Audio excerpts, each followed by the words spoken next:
Awal tahun di bulan Januari, akhir tahun di bulan Desember. Jika suka sama video ini, yuk buruan jadi subscriber. Assalamualaikum warahmatullahi wabarakatuh. Salam semuanya. Selamat datang kembali di channel Quorum, channel khusus obrolan hukum.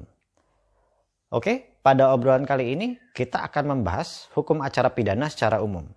Tapi seperti biasa, sebelum kita memulai pembahasan ini, kita berdoa terlebih dahulu kepada Tuhan Yang Maha Kuasa. Semoga kita senantiasa diberikan kesehatan dan perlindungan dari segala jenis wabah penyakit.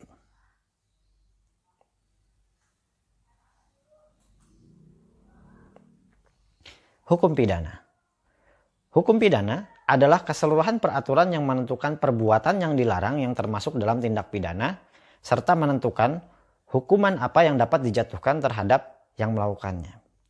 Menurut Prof. Mulyanto, hukum pidana adalah bagian daripada keseluruhan hukum yang berlaku di suatu negara yang mengadakan dasar-dasar atau aturan-aturan yang menentukan perbuatan mana yang tidak boleh dilakukan, menentukan kapan dan dalam hal apa saja perbuatan dapat dijatuhi pidana, dan menentukan bagaimana pelaksanaan pemidanaan. Hukum pidana sendiri itu memiliki dua pengertian, yakni hukum pidana dalam arti luas dan hukum pidana dalam arti sempit. Hukum pidana dalam arti luas itu meliputi dua bentuk hukum pidana, antara lain hukum pidana material dan hukum pidana formil. Hukum pidana material itu adalah hukum pidana yang memuat tentang perbuatan apa saja yang dapat dipidana, kemudian syarat-syarat penjatuhan pidana, dan memuat tentang ketentuan mengenai pidana. Hukum pidana material ini kita kenal dengan istilah hukum pidana. Dan ketentuan-ketentuan yang mengatur hukum pidana material adalah kitab undang-undang hukum pidana atau yang sering kita kenal dengan KUHP. Adapun bentuk hukum pidana yang kedua adalah pidana formil. Pidana formil adalah serangkaian kaidah, prosedur, dan peraturan hukum yang mengatur pelaksanaan hukum pidana material. Hukum pidana formil ini populer dengan istilah hukum acara pidana. Dan ketentuan-ketentuan yang mengatur tentang bagaimana menjalankan pidana formil itu ditentukan dalam Kitab Undang-Undang Hukum Pidana atau yang seringkali disingkat dengan KUHP. Oke, pada kesempatan kali ini obrolan hukum kita akan kita khususkan tentang hukum pidana formil, yaitu hukum acara pidana. Di dalam Undang-Undang Nomor 8 Tahun 1981 atau yang kita kenal dengan istilah KUHP, itu tidak disebutkan secara tegas dan jelas tentang pengertian atau definisi dari hukum acara pidana. Di dalam KUHP sendiri, itu hanya menjelaskan yang berkenaan dengan serangkaian tindakannya saja, seperti penyelidikan, penyidikan, penuntutan, dan tindakan-tindakan lainnya yang termasuk dalam lingkup hukum acara pidana. Tapi sekalipun kita tidak menemukan definisi tentang hukum acara pidana di dalam KUHP, banyak para pakar hukum yang memberikan definisi tentang hukum acara pidana. Di sini saya akan mengambil satu pengertian yang diberikan oleh Prof. Muchtar Kusuma-Atmaja.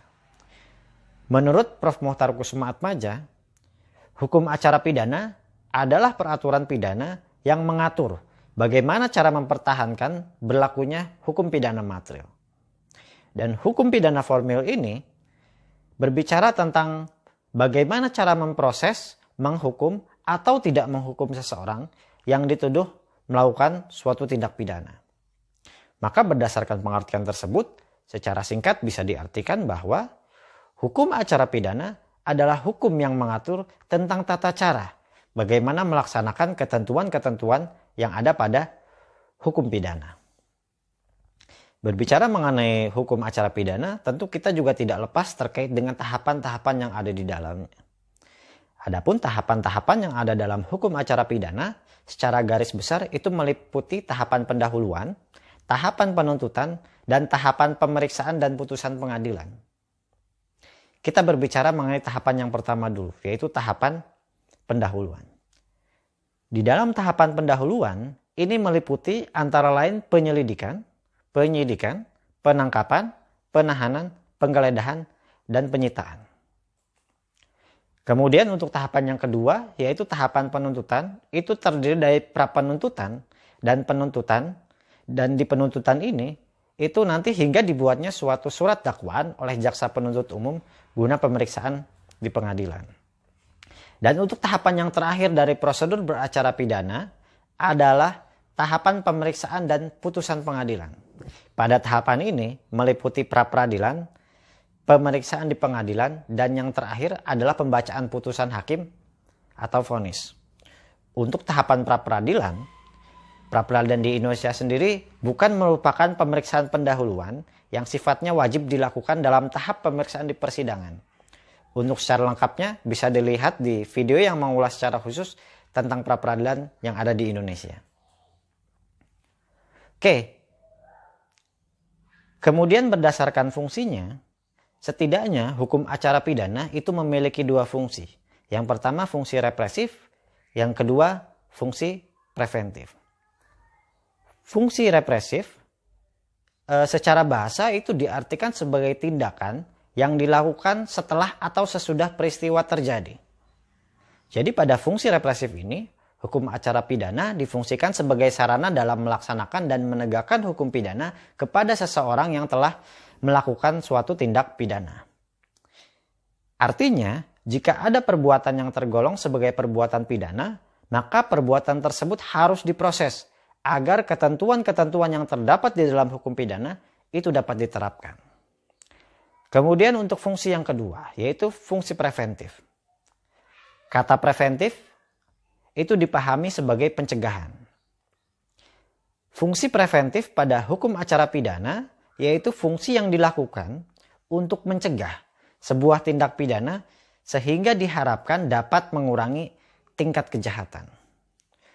Fungsi ini dapat dilihat ketika sistem peradilan pidana dapat berjalan dengan baik dan ada kepastian hukumnya.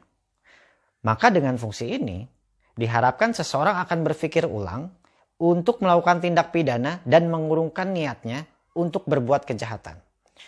Walaupun kejahatan sendiri terjadi bukan hanya karena adanya niat, tapi juga karena adanya kesempatan.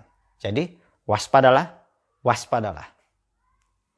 Maka berdasarkan kedua fungsi tadi, kita bisa mengistilahkan kedua fungsi ini dengan istilah mencegah itu lebih baik daripada mengobati. Karena sekalipun bisa sembuh dengan diobati, bekas lukanya belum tentu bisa tertutupi.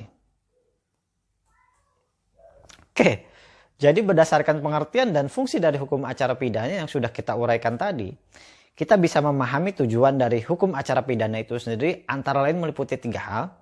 Yang pertama untuk mencari dan mendapatkan kebenaran atas suatu tindak pidana. Kemudian untuk melakukan penuntutan terhadap tersangka yang disangkakan melakukan tindak pidana. Dan tujuan yang terakhir yaitu untuk melakukan pemeriksaan dan memberikan putusan kepada terdakwa di persidangan. Sehingga pada akhirnya dapat terlaksananya putusan hakim yang dijatuhkan. Baik, mungkin hanya ini yang dapat disampaikan pada obrolan kita kali ini. Jika ada pertanyaan, tanggapan, kritik, ataupun saran, silahkan tinggalkan di kolom komentar. Jangan lupa untuk selalu menjaga kesehatan tubuh, kesehatan pikiran, dan yang terpenting untuk menjaga hati agar tidak ada yang mencuri. Dan ingat, kejahatan terjadi bukan hanya karena niat, tapi juga karena ada kesempatan. Waspadalah, waspadalah. Sampai jumpa di video-video berikutnya. Salam semuanya. Wassalamualaikum warahmatullahi wabarakatuh.